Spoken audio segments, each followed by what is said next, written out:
Oke, halo semuanya. Kita akan masuk ke soal keempat untuk mata kuliah metode numerik. Bagian tugas dasar-dasar Python.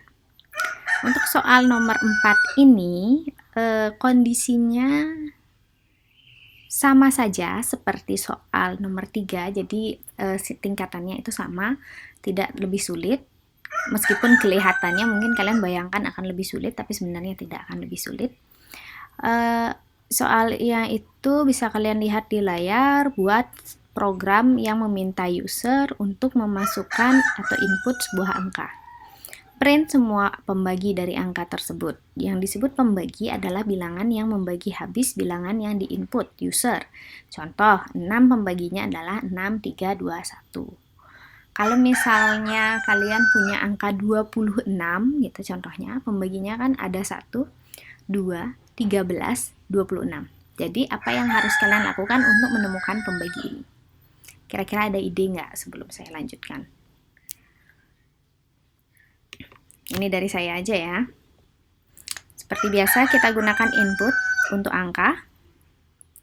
Gunakan gabungan for loop dan if.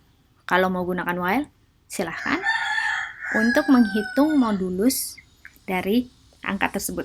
Jadi kalian dari mana tahu bahwa angka tersebut adalah pembagi atau tidak dengan melihat modulusnya. Bagaimana modulusnya bisa menentukan ini? Karena jika nilai modulus dari angka tersebut 0, berarti dia adalah pembagi. Namun sebelum kita tentukan modulusnya, kalian harus membuat sebuah loop yang berisikan angka 1 sampai angka yang diinput oleh user, atau angka yang diinput oleh user plus 1, karena seperti kita ketahui bahwa Python tidak menghitung angka yang terakhir.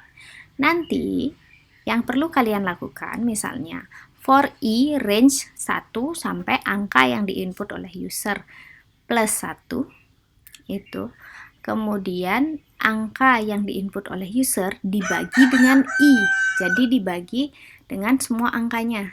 Jadi kalau misalnya kalian input 5, contohnya 5, yang pertama dilakukan oleh program adalah membuat range 1 sampai 5, itu di for i 1 sampai 6, karena 6 nggak akan dihitung, hanya sampai 5. Kemudian kalian buat 5 modulus 1.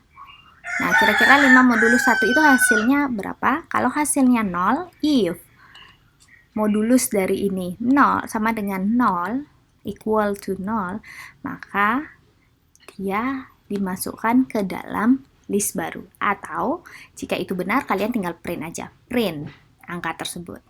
Lanjutkan kedua, 5 modulus 2, oh ternyata sisa 1. Berarti dia tidak akan di-print dan atau tidak akan dimasukkan ke dalam list yang mungkin kalian buat. Kalau kalian buat listnya, kalau kalian print aja juga nggak masalah. Kemudian yang ketiga, misalnya angka 3, 5 modulus 3, itu hasilnya modulusnya 2, masih bukan pembagi, tidak akan di-print, tidak akan diapa-apakan.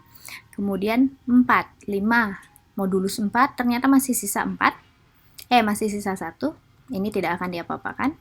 5 modulus 5, ternyata hasilnya adalah 0. Ini bisa dimasukkan ke dalam list baru atau di-print. Berikan variasi, ya kalian bisa variasikan lah. Kalian mau menghitungnya dengan modulus atau mungkin ada di internet dengan algoritma lainnya yang bisa dilakukan. Kalau saya sendiri jujur aja, karena saya bukan programmer, saya bukan profesional programmer, jadi saya hanya menggunakan algoritma-algoritma yang menurut saya masuk akal. Seperti itu. Jadi hanya algoritma sederhana dan mungkin masih belum algoritma yang paling efisien, tapi saya rasa untuk metode numerik kalian cukup gunakan algoritma kalian yang bisa kalian ketahui dan bisa kalian runut, kemudian ditranslate ke dalam Python. Oke. Saya juga merasa cukup senang ya, ada yang bilang bahwa oh sebenarnya kami bisa Bu, tapi hanya saja logikanya itu yang kami nggak dapet. Oke. Hal tersulit dari pemrograman memang mentransfer soal ke dalam program sehingga di tengah-tengah ini ada logika. itu yang paling sulit untuk dilakukan. Jadi itu harus kalian latih. Cari misalnya persoalan-persoalan sederhana dahulu, kemudian transfer itu menjadi sebuah program. Kalian juga misalnya bisa melakukan hal lain seperti misalnya saling memberi pertanyaan ke satu sama lain, kemudian gunakan script Python untuk latihan, itu juga bisa. Jadi ini benar-benar sesuatu yang harus kalian latih. Nggak bisa kalian berpikir bahwa aduh saya nggak bisa, aduh saya nggak ngerti kok bisa begini caranya. Atau kalian berpikir bahwa hanya ada satu algoritma untuk menyelesaikan permasalahan. Nggak ada.